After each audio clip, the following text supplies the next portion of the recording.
Ayon sa peace negotiation, ang armadong presence sa militar o pagkamanan, karuan ang North Islamic Liberation Front.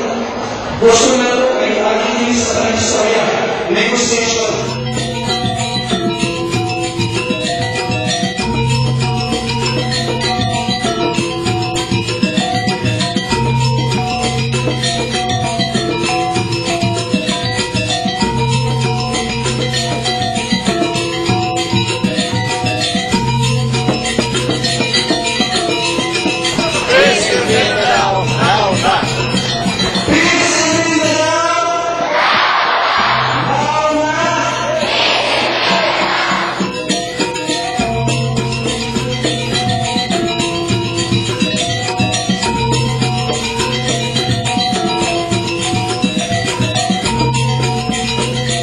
Presence here today underscores the need for peace to be attained in our country, especially in our beloved Mindanao, and for an end to any form of violence. I would like to extend my warmest felicitations to the members of the Sectoral Forum, and may this forum come up with the concrete resolutions for you to collectively contribute to our aspirations to achieve the lasting peace and freedom for the Bangsamoro people in Mindanao. This is a historic event in Mindanao that our brothers and sisters from Luzon and the Visayas are able to come and to express their solidarity with us in Mindanao. Inawat nga magdalhan bagyo ang maguyong sa Luyog, Mindanao.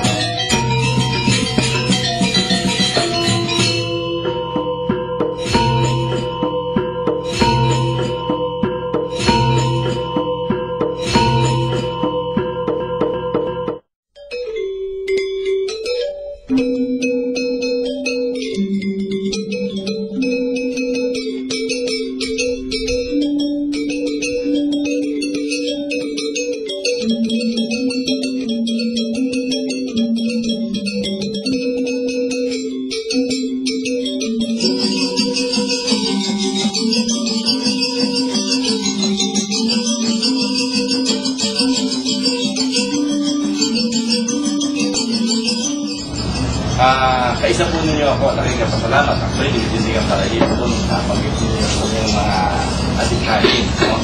Kasi po yan ang tema po namin. Pagkakaisa, pag-unawaan, pag-uusap, hindi maglalaban. Kasi kung galit, no? Kung may takot, at may tension, hindi po makakadesign na mabuti ang tao. Ga-evacuate sa Gatopia is more than 600 plus thousand.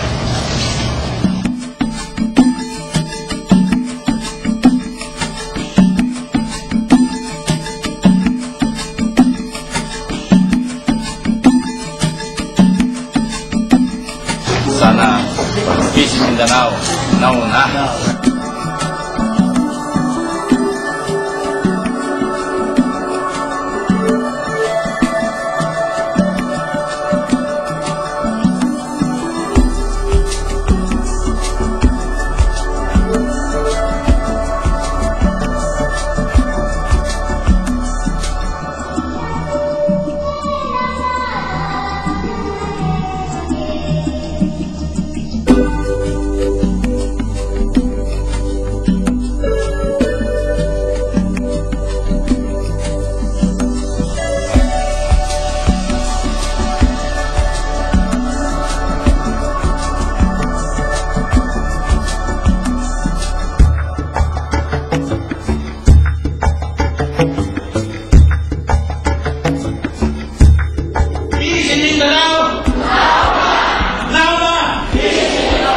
Kung makinig dahil sa Bangsamoro sa kanilang mga proposal sa Mindanao pagkaroon ng kawakasan.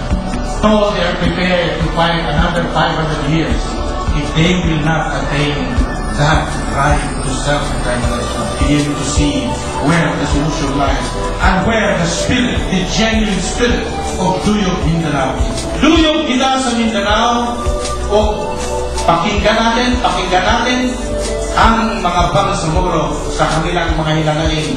Pag-aralan natin ang kasaysayan ng konflikto sa Mindanao at tunay na makiisa tayo sa mga tao na itibaka.